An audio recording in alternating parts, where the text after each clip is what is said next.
L'avocate Julie Dufour porte en appel le jugement de la Cour supérieure. Il reviendra désormais à la Cour d'appel du Québec de prendre la décision s'ils entendront ou non ce dossier. Ils devront déterminer, entre autres, si cette cause fera avancer la cause du droit.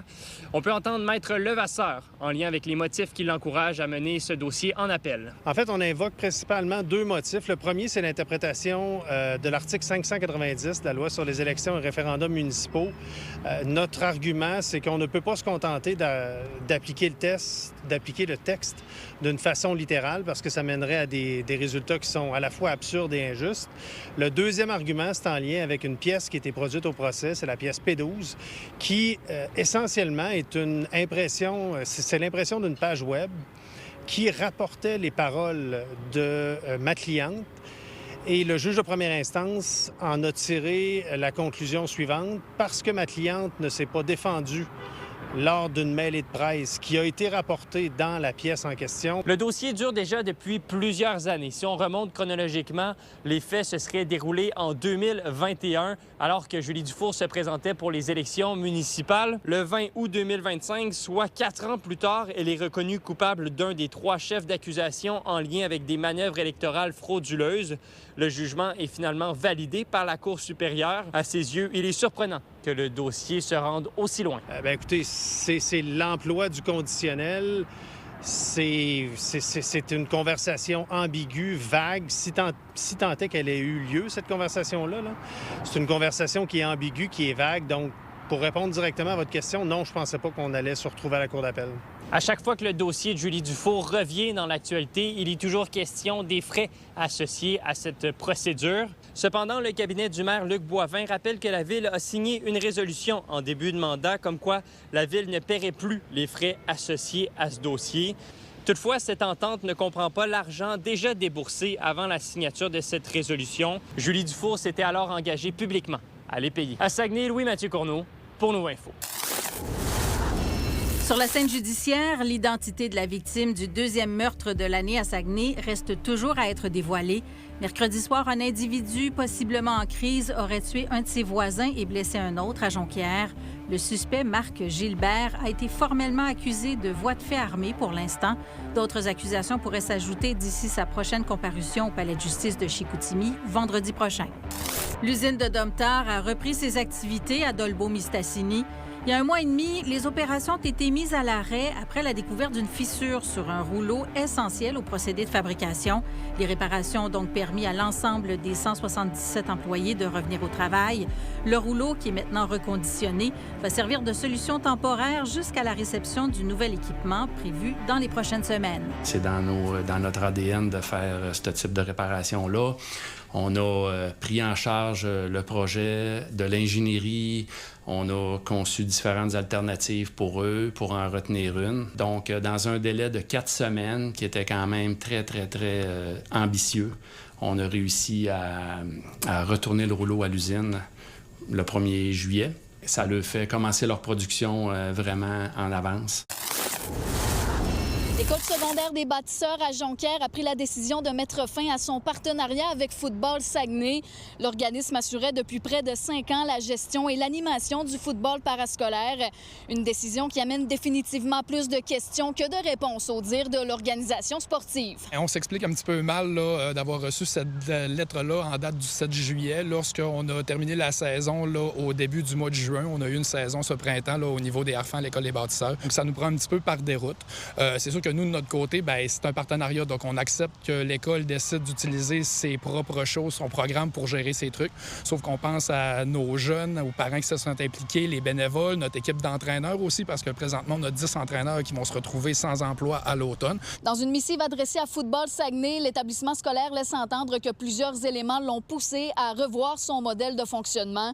Elle remet en doute la gestion de l'équipe par l'organisme, certains commentaires ou prises de position et même des manquements au respect de l'éthique sportive. Pour Football Saguenay, il s'agit simplement d'un manque de communication. S'il y a des trucs qui ont été dits, qui ont été faits, qui n'étaient pas en accord, comme j'ai mentionné, on n'a jamais eu vent de ça. Normalement, si des événements ou des incidents comme ça arrivent, on doit en être prévenu. Puis ce que je trouve un petit peu surprenant, c'est la grande généralité des faits qui sont reprochés. On n'a pas de date d'incident, de nom, de situation vraiment. C'est quand même lancé assez at large. Les parents des jeunes joueurs ont également été pris de court dans cette histoire. Un père dont l'enfant faisait partie de l'équipe depuis 1 an nous a mentionné sous le couvert de l'anonymat que la situation est déplorable et que son garçon se sentait appuyé par les entraîneurs de football Saguenay. Le centre de service scolaire, pour sa part, ajoute que cette décision découle d'une réflexion rigoureuse visant à assurer la poursuite de cette activité, toujours en cohérence avec la vision de l'école et qu'elle entend poursuivre le développement de ce sport dans son offre d'activités parascolaires. Les responsables de football Saguenay, eux, s'attendent à des explications dans les plus brefs délais. On va demander des éclaircissements là, au niveau des prochains jours, des prochaines semaines, au niveau de l'école pour savoir qu'est-ce qu'il y en est puis qu'est-ce qui sont les frais vraiment reprochés. Et ensuite de ça, voir, nous, les améliorations qu'on peut apporter à ce niveau-là, à l'entièreté de nos autres programmes, si vraiment des problématiques sont posées. C'est toujours notre but à Football Saguenay, c'est de rendre ça plaisant pour les jeunes, que les jeunes aient envie de s'impliquer, aient envie de participer. C'est plus qu'un parascolaire, c'est une école de vie. À Saguenay, Sarah-Léa Bouchard pour Nouveau Info. Bonjour, je m'appelle Justine Bessimard, j'ai 10 ans et j'ai remporté le trophée de la championne mondiale, la 2e place au Strongest Ninja, la plus forte, et quelques médailles pour les stages et les disciplines comme parcours. Donc, tu es la meilleure ninja au monde dans ta catégorie? Ouais. Ça s'appelle le World Ninja League qui organise ça. Ça ne change pas de place, c'est toujours en Caroline du Nord. Dans sa catégorie à elle, il y avait à peu près 157 compétitrices. Et puis, ça dure 3 jours, il y a toutes sortes de courses. Puis les courses pour lesquelles les jeunes se battent là, vraiment avec ardeur, c'est les stages, parce que le stage 1, 2, 3 t'amène à possiblement remporter le titre de championne du monde. Comme vous, là, vous étiez rendu combien là, à la 3e étape? À peu près 60 à 70. Rendu à moi, j'ai vu que personne avait réussi le dernier obstacle, donc j'ai changé ma stratégie. J'ai dit, je prends mon temps pour réussir, parce que je me disais que le dernier obstacle, je l'avais pratiqué, puis que si je me faisais confiance, je l'avais.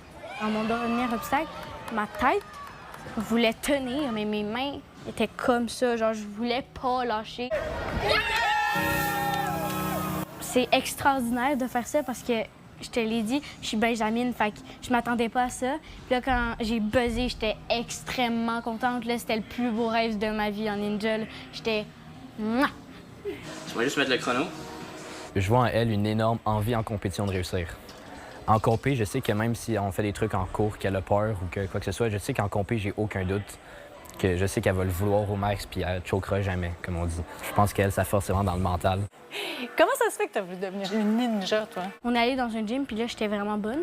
Puis là, on a commencé ça dans plein de gyms. Le ninja, c'est le prolongement du parc. Donc, une fois qu'on allait chez mes parents à Granby, on est passé devant un centre. Fait que là, on est entré, puis là, elle était comme dans un petit poisson dans l'eau, là. Fait que ça a commencé comme ça, dans le fond. On s'amuse au parc, puis un jour, on trouve un centre, c'est le prolongement du parc. Il y a des trucs, là. C'est comme, par exemple, tantôt, quand tu étais sur les roues là, je vois que tu ne prends pas au milieu, là. Il y a des techniques, là. C'est quoi les trucs? En fait, c'est tu rentres dedans, tu es un peu en là, comme pas comme ça, mais genre juste de même. Fait que ça va te permettre de tirer, fait que d'aller plus vite. Des fois, les gens, on embarque dans un sport puis on dit « faut gagner, il faut gagner ». Toi, est-ce que c'est ça ta philosophie? Non. Moi, c'est tu t'amuses, tu fais ton 100 %, puis tant que tu t'amuses, vas-y. Et je m'en vais en Irlande. Et pour un autre type de compétition, c'est un peu des courses à obstacles extérieurs, puis après, c'est la Barbade. Ça, c'est le fun parce que c'est comme à la télé avec des bassins d'eau. Il peut y avoir de la boue s'il n'y a plus. OK. Fait que ça va être vraiment amusant.